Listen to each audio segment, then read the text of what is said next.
Hariom friends. काफी समय से हम महर्षि रमन, निसर्गदत्त महाराज और अन्य संतों की वाणी, उनके द्वारा बताए गए सूत्रों को समझने का प्रयास कर रहे हैं।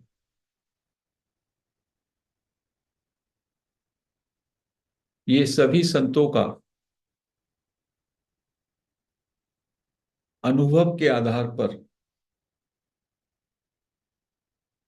ये कहना है कि केवल एक ही सत्य है, एक ही रियलिटी है, जिसको ब्रह्मन कह सकते हैं, जिसको सेल्फ कह सकते हैं, जिसको चेतन तत्व कह सकते हैं, जिसको सत कह सकते हैं। और ज्ञान का मतलब है कि उस सत का अनुभव हो जाए, उस सत का बोध हो जाए। उसी का नाम है तत्वबोध या आत्मबोध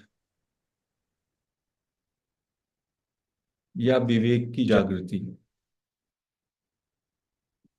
तो अपने पूरे जीवन में जब से हमारा जन्म हुआ, हमारे माता पिता, हमारे कुटुंबीजन, हमारे परिजनों ने हमको जितना भी ज्ञान दिया, वो मात्र सूचना है। वो केवल एक सूचना है व्यवहारिक जगत की, हमारे शरीर की, हमारे मन, बुद्धि, इंद्रियों की और इस जगत की, नाम और रूप की दुनिया की। हमारा नाम भिन्न है, हमारा रूप भिन्न है, हमारे जेंडर मेल और फीमेल में बटे हुए हैं, हमारी कास्ट है अलग अलग, हमारे मत अलग अलग हैं, हमारे धर्म अलग अलग हैं, हमारे विचार अलग अलग हैं, हमारी सोच अलग अलग है, हमारा राइट और रॉन्ग का सेंस अलग अलग है। तो इस प्रकार से जो भी हमको अभी तक ज्ञान मिला, जिसको हम ज्ञान कहते हैं, जो मन और बुद्धि के स्तर पर हमने ग्रहण किया, उस ज्ञान में विविधता है, भेद है। वो भेद पर आधारित ज्ञान है।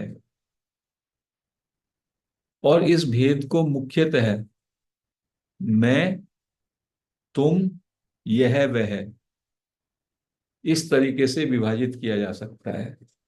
मैं और मेरा, तुम और तुम्हारा, यह और इसका, वह और उसका।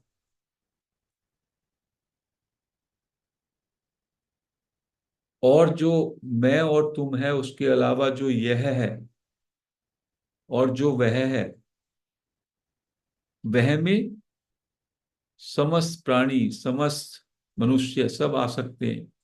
तो कितनी विविधता हो गई, असंख्य विविधताएं हो गई। हर एक व्यक्ति, हर एक प्राणी अलग है, तो वह और उसका अलग हो गया, उतने भेद हो गए, उतनी विचिन्नताएं हो गई। लेकिन संतों ने बताया ये केवल मात्र प्रतीति है। ये हमें बस महसूस होता है कि सब विविधता है। वास्तव में इसका जो आधार है, इसका जो अधिष्ठान है, वो एक है।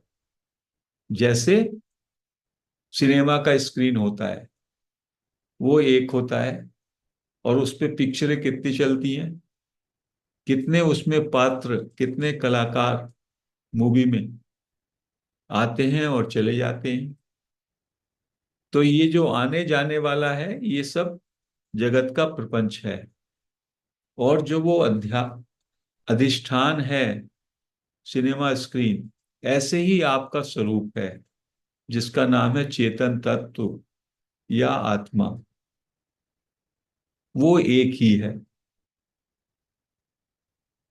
अब प्रश्न उठता है कि हम तो जब से हमने जन्म लिया, अपने माता पिता से सीखा, अपने परिजनों से सीखा, अपने मोहल्ले से, अपने गांव से, अपने स्कूल से, अपनी यूनिवर्सिटी से जो भी हमने सीखा, उस ज्ञान के आधार पर जो भी हमें दिखाई देता है, जो भी हम इंद्रियों से देखते हैं, सुनते हैं, स्पर्श करते हैं, गंध करते हैं, टेस्ट करते हैं, उस पर आधारित जो ये सूचना संबंधी ज्ञान है, उसी को तो हम ज्ञान मानते हैं। लेकिन ये ज्ञान विषयों का ज्ञान है। ये नॉलेज डिफरेंट सब्जेक्ट्स की है। इतिहास का ज्ञान, भूगोल का ज्ञान, रसायन शास्त्र का ज्ञान, फिजिक्स, केमिस्ट्री, वस्तु, पदार्थ, साइकोलॉजी, संबंध, मनोविज्ञान, ये सारा जो ज्ञान है, ये ज्ञान है ऑब्जेक्टिव नॉलेज। ये विषयों से संबंधित ज्ञान है।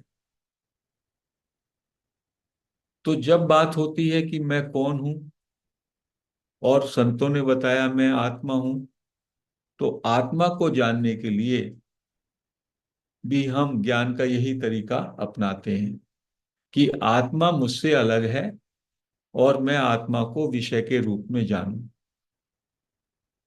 यही सब में भारी मुझसे भूल होती है, यही गलती होती है। आत्मा विषय नहीं है जिसको आप किसी पदार्थ या वस्तु की तरह उसको जानेंगे। आत्मा तो सुपर बॉस है। ये जो बाहर की जगत का ज्ञान है, शरीर संबंधी ज्ञान है, संसार संबंधी ज्ञान है, वो ज्ञान तो आप मन बुद्धि से जानते हैं। लेकिन आत्मा तो मन बुद्धि का भी बॉस है, मन बुद्धि से भी पीछे खड़ा है। तो मन बुद्धि के द्वारा जिसका जो ज्ञान आप लेते हैं, वो ज्ञान, आत्मा का ज्ञान मन बुद्धि से नहीं हो सकता। क्योंकि मन बुद्धि से ज्यादा विराट है आत्मा। आत्मा के प्रकाश से ही मन बुद्धि में जानने का, सोचने का पावर आया हुआ है। तो यही हमसे भूल होती है, और इसीलिए हम पूरे जीवन इधर उधर भागते रहते हैं, दौड़ते रहते हैं। एक मास्टर कहता है यहां जाओ, दूसरी जगह जाओ, तीसरी जगह जाओ, क्योंकि हमसे भूल शुरू में ही हो गई। आत्मा को हम वस्तु या पदार्थ या विषय की तरह जानना चाहते हैं, जबकि आत्मा निर्विषयी है। आत्मा कोई दृश्य नहीं है, कोई वस्तु नहीं है, कोई पदार्थ नहीं है जिसको आप अलग से जाने। आत्मा तो खुद जानने वाला है। तो इस भूल के कारण ही कोटि कोटि जन्म हमारे बर्बाद हो जाते हैं। कभी कोई ऐसा संत, कभी कोई ऐसा बुद्ध पुरुष, वो भी एक डिवाइन डिजाइन के माध्यम से हमारे संपर्क में आ जाता है। और कोई वो बुद्ध पुरुष केवल लिविंग रूप में ही मुझे मिले, ये कोई जरूरी नहीं है। उसका ज्ञान किसी पुस्तक से मिल जाए, कोई और मेंटर मिल जाए, कोई और शिक्षक बस रेफरेंस दे दे, मेरी उस ज्ञान के साथ एक्सेस हो जाए, कनेक्टिविटी हो जाए, वही मेरा अहोभाग्य है। यानी मेरे प्रारब्ध ने मुझको एक सुअवसर दिया है, एक डिवाइन अपॉर्चुनिटी मिली मुझे आत्मबोध की, आत्मबोध का सही मार्ग यदि मुझे मिल जाए तो उससे बड़ा इस जीवन में कोई ब्लेसिंग हो ही नहीं सकता, कोई कृपा हो ही नहीं सकती। तो इन संतों ने कहा कि आत्मा को जानना है, तो किसी चीज को जानने को हम कैसे जान पाते हैं? किसी को भी जाने, और ये जानने वाला है तो उसकी कुछ खूबियां होंगी, उसके कुछ लक्षण होंगे। जैसे वायु है, वायु को आप कैसे जानते हैं? वायु क्या आपको दिखाई देता है? वायु दिखाई नहीं देता, लेकिन वायु आप महसूस करते हैं। और यदि वायु श्वास के रूप में आपको ना मिले तो आप 2 मिनट, 4 मिनट, 10 मिनट में आपका ये शरीर जो है शव हो जाएगा।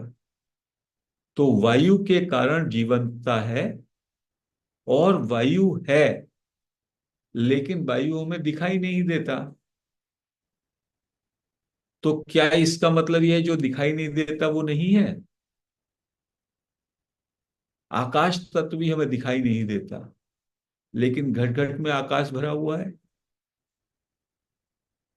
तो आत्मा की तरह की ये है, ये आकाश और वायु का एग्जाम्पल आत्मा पे पूरा नहीं लगता, लेकिन बताने के लिए संतों ने बताया कि जो दिखाई देता है वही सत्य है, इसको भूल जाएं। तो आत्मा में दो, आत्मा की दो एट्रीब्यूट हैं, आत्मा के दो गुण उनको कह सकते हैं, या आत्मा का जो स्वरूप है उसमें एक है जानना, ज्ञाता, ज्ञान, और दूसरा है होना, होना और जानना। इस होने और जानने में यदि आप ठहर सकें तो आप आत्मा का आपको बोध हो जाएगा, स्वरूप का बोध हो जाएगा, स्वरूप में स्थित हो जाएगी। और होना और जानना ये अलग अलग नहीं है। जब आप होते हैं तो आप जानते हैं आप हैं, और जब आप जानते हैं तो आप हैं ही। तो निसर्गदत्त महाराज ने कहा कि ये सूत्र है होनेपन का। आप हैं और आप जानते हैं आप हैं। बस इस सूत्र को पकड़ लेंगे तो आपको आत्मबोध हो जाएगा, और फिर आप जानेंगे कि सब चराचर सृष्टि, सारी सृष्टि में आत्मा ही एक अधिष्ठान है, जिसमें जो आधार है, बेस है पन के जरिए, और जिसमें बोध का, जानने का प्रकाश है, उससे वो सब जान रहा है। हमसे गलती क्या होती है कि हम, मैं स्वयं आत्मा हूं, लेकिन मैं जानने वाले के रूप में ना रह करके जो मैं जान रहा हूं उसके साथ चिपक गया हूं। दृष्टा ढक गया है दृश्य से, जानने वाले को ढक लिया है जिसको वो जान रहा है, अटैचमेंट के कारण। शरीर को आप जान रहे हैं, लेकिन जानने वाले को आवृत कर लिया शरीर ने, आपने शरीर के साथ अटैचमेंट कर लिया। मन को आप जानते हैं, विचार आ रहे हैं जा रहे हैं, इसके आप दृष्टा हो सकते हैं, जान रहे हैं, उसी के कारण मन है, लेकिन मन ने उसको ढक लिया। बुद्धि निर्णय करती है, निर्णय आप ले रहे हैं, निर्णय आप लेते हैं छोड़ते हैं, इसको कोई जान रहा है, लेकिन आप निर्णय से चिपक गए। तो शरीर, मन, बुद्धि, और ऐसे ही इंद्रियां, ज्ञानेंद्रियां और कर्मेंद्रियां, जिससे आप सुनते हैं, देखते हैं, स्मेल करते हैं, और ऐसी ही काम करने वाली इंद्रियां, वो सब भी हो रहा है। उसको हो, जो भी ज्ञान ले रहे हैं और जो भी कर्म कर रहे हैं, उसको भी कोई जान रहा है, जानने वाला तत्व जो कि आत्मा है। लेकिन वहां भी आप जानने वाले पे ना रह करके, आप जो है उस कर्म और उस सूचना से, उन विषयों से आप अटैच हो जाते हैं। बस यही इग्नोरेंस है, कि जो कि स्रोत है, जो कि कारण है, जो अधिष्ठान है, जो सब्सटेंस है, उधर दृष्टि नहीं, और जिसके कारण सारा नजारा देख रहे हैं, उस नजारे के साथ आप अपना आइडेंटिफिकेशन कर लेते हैं। और इसलिए एक नया मैं, ईगो वाला मैं, अहंकार वाला मैं का निर्माण हो जाता है। मैं शरीर, मन, बुद्धि, इंद्रियां और मेरा जगत, मेरा अपना संसार, मेरा कुटुंब, मेरा परिवार, मेरे संबंध, ऐसी तू, तेरा परिवार, तेरे संबंध, तेरा जगत, ऐसे ही यह, इसका परिवार, इसके संबंध, इसका शरीर, इसकी मन बुद्धि, ऐसे ही उसका। इस तरह से विविधता में जितने प्राणी हैं, सबका अपना अपना अलगाव हो जाता है। और ये सारा अलगाव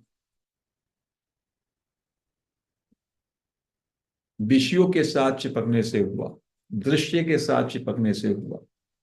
क्योंकि दृष्टा एक ही है, आत्मा एक ही है, अधिष्ठान एक ही है।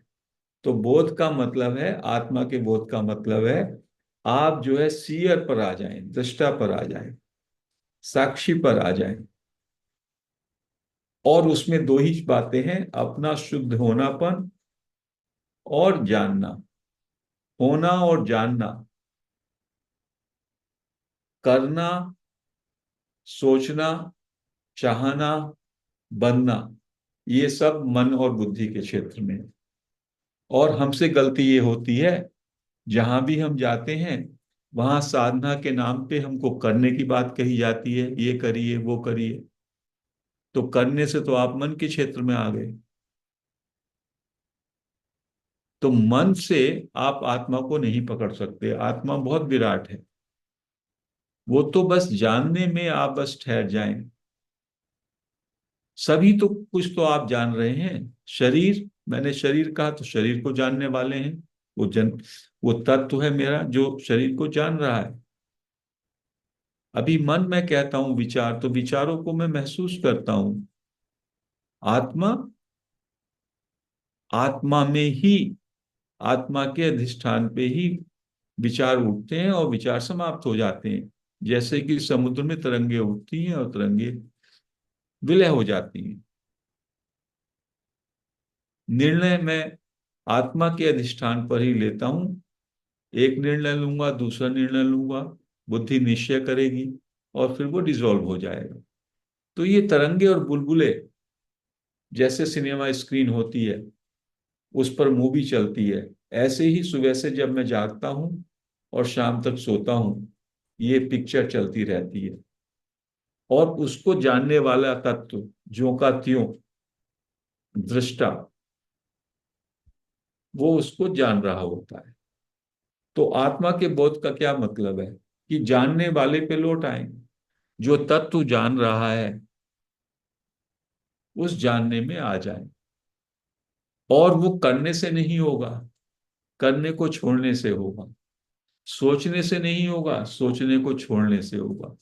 क्योंकि करना, सोचना, ये तो, बोलना, ये सब मन बुद्धि और इंद्रियों का खेल है। उधर ही आपका ध्यान है, इसलिए तो आप अपने स्वभाव से दूर हो गए। वो प्रभाव है, स्वभाव है जानना। जानना ही मुक्ति है, केवल जानना। और जिसको जानते हैं उसके साथ चिपकना, यही बंधन है। शरीर को जाना तो शरीर के साथ चिपक गया, विचार को जाना तो विचार के साथ चिपक गया, निर्णय को जाना तो निर्णय के साथ चिपक गया, सुनने को जाना तो म्यूजिक के साथ चिपक गया, बोलने और को जाना तो सत्संग के साथ चिपक गया, गंध को जाना तो अच्छे और बुरे गंध से चिपक गया, टेस्ट को जाना तो स्वाद से चिपक गया। तो इस तरीके से मैं जो ये अटैचमेंट किया हुआ है दृश्य के साथ, वस्तु और विषयों के साथ, उसी के कारण आवरण पड़ गया है माया का। जो भी करना, सोचना, इंद्रियों के माध्यम से सुनना, टेस्ट, देखना, स्पर्श, गंध, ये सारे का सारा माया है। ये आ रहा है, जा रहा है, कांस्टेंट चेंजिंग, अनित्य है। और मैं इसको ही सत्य मान बैठा, जो प्रतीति मात्र है और जिसकी लाइट में जो इसको जान रहा है, जो मैं स्वयं हूं, उस जानने को मैंने ढक दिया। वो मुझसे ढका गया, वो मुझसे छिप गया है, और मैं उसे जगह जगह ढूंढ रहा हूं। तो वो तो आपकी मंजिल है, आप वहीं खड़े हैं। वो जानना के कारण ही आपको ये नजारा दिखाई दे रहा है। तो बस जानने में लौट आए, जानने में स्थिर हो जाए। जानना, सुबह से शाम तक आप जानते हैं, पूरे जीवन आप जान रहे हैं, लेकिन जिसको जान रहे हैं उसके साथ चिपक जाते हैं। जानने वाले तत्व में बस ठहर जाएं। प्योर इंटेलिजेंस, अष्टावक्र कहते हैं, सेल्फ इज प्योर इंटेलिजेंस, शुद्ध जानना, pure being and pure knowing. इतना ही काम है, वही रियलाइजेशन है। तो उसके लिए क्या, जो आप हैं बस उस है में ठहर जाएं, और है में वो जानना स्वयं में है, और जो नहीं है उसको छोड़ दें। जितना ये दिखाई देता है वो आप नहीं हैं। जो नहीं दिखाई देता, जो जाना, जो जानते हैं वो नहीं है। जो जान रहा है, जो जानने वाला है, वो ही मात्र है। तो जानने जानने जानने पर रहें, जानने में रहें। फिर जानने का आपको विराट, कितना जानना विराट है उसका भी बोध होने लगेगा। शरीर को आप जान रहे हैं तो जो जानता है वो उससे बड़ा होता है। शरीर से जानना बड़ा है, आत्मा बहुत बड़ी है। मन को आप जान रहे हैं तो मन से आत्मा बड़ी हो गई। बुद्धि को जान रहे हैं, बुद्धि से बड़ी हो गई। इंद्रियों को आप जान रहे हैं, इंद्रियों से आत्मा विराट हो गया। सृष्टि को जान रहे हैं आप, फैलाव कीजिए जानने का, तो सृष्टि को भी जान रहे हैं जानने वाला, तो जानने का तत्व सृष्टि से भी बड़ा हो गया। ब्रह्मा विष्णु महेश को जान रहे हैं आप, तो आत्मा विष्णु, ब्रह्मा विष्णु महेश से भी बड़ी है। आत्मा तो इतनी भयंकर है, इतनी विराट है, उसको हमने इतना छोटा कर दिया और उसको ढक दिया। तो यही आत्मबोध है, यही आत्मज्ञान है कि जानने के तत्व में बार बार जानने के तत्व पे लौटें, जो कि आपका स्वरूप है, और फिर उसको विस्तार रूप में देखें। अभी मैंने वायु की बात कही, वायु ही कितनी विराट है, आकाश ही कितना विराट है। और आप आकाश को भी जानने वाले हैं, वायु को भी जानने वाले हैं, तो आपका जानने का तत्व उससे भी विराट है। सारा ब्रह्मांड का बात मैं करता हूं तो ब्रह्मांड से भी जानने का तत्व विराट है। तो जानना सुप्रीम है, आत्मा का ये तत्व सुप्रीम है, अनंत का भी अनंत है, इतना विराट। उस जानने में ही बस हमको रहना है। जानना और होना एक ही बात है। उस जानने का तत्व वही आत्मा का तत्व है। So simple and so straight. और धीमे धीमे जब हम लोग स्वरूप में लौटते हैं, घर वापसी करते हैं, तो अंत में केवल नित्य बोध स्वरूपम, this pure knowledge, self knowledge ही मात्र बचता है। बाकी सब छूट जाता है। कर करने को भी आप जान रहे हैं, ना करने को भी आप जान रहे हैं। मैं बोल रहा हूं उसको भी जान रहे हैं, और मैं नहीं बोल रहा हूं तब उसको भी जान रहे हैं। तो ये द्वैत के बाहर है। अच्छे को भी जान रहे हैं, बुरे को भी जान रहे हैं। तो बस जानने में रहें, इतनी सी बात है। वही सारे अष्टावक्र गीता का सार है, वही सारे ज्ञान का सार है। भक्ति में भी आप ज्ञान, भक्ति में भी उस जानने वाले पर उसी को समर्पण कर देते हैं। जो आपका अभी मैं है, बनावटी मैं, ईगो वाला, उसमें क्या है? उसमें आप जो जानते हैं उसी से तो चिपक गए हैं। शरीर, शरीर दृश्य मात्र है, शरीर को जानने वाला तत्व है। तो शरीर को आपने मान लिया। मन जो सोच रहे हैं उसके साथ जुड़ गए। बुद्धि जो निर्णय करती है उसके साथ जुड़ गए। इंद्रियां जो पूरा नजरा आपको दिखाती हैं उसके साथ जुड़ गए। और बाहर के जगत के साथ जुड़ गए। इससे आपके ईगो का निर्माण हो गया, मैंपन का। वो मैंपन जो है वास्तव में है ही नहीं, माया है वो। और जो असली मैं है वो जानने वाला है। इसी को रमन महर्षि कहते हैं, हु एम आई के जरिए परमानेंट में, रियल में पे आओ। और निसर्गदत्त महाराज कहते हैं, बस जानने में और होने में रहो, वही आपका स्वरूप है। तो इन संतों ने बड़ी कृपा करके इस बात को हमें समझाया। और ये बात जो भी हमें समझ में आती है, उस उस समझ को गहराएं, क्योंकि ये यात्रा अंतर्मुखी है। बाहर जो हम जगत में, बाहर के विषय और पदार्थों में इतने उलझ गए कि हम उस अविद्या के कारण उसको ही सत्य मानते हैं जो प्रतीत हो रहा है, जो दिखाई दे रहा है। और जो उसका अधिष्ठान है, जो उसमें रोशनी दे रहा है, जो आप स्वयं हैं, जो आत्मा है और जो सर्वव्यापी है, उस पर आवरण पड़ गया, उस पर पर्दा पड़ गया। तो ज्ञान मार्ग से बिना कुछ समय के, विद इन एन इंस्टेंट, वो अज्ञान का पर्दा हट जाता है। ऐसा इन गुरुओं ने हमको बताया, इतना अद्भुत ज्ञान दिया। ये बात मैंने आज संक्षिप्त में फिर से रखी कि जो हमारे नए मेंबर्स हैं वो भी इस बात को बार बार समझ सकें। तो आज हम इस सत्संग को, इस चर्चा को यहीं समाप्त करते हैं। हरिओम फ्रेंड्स।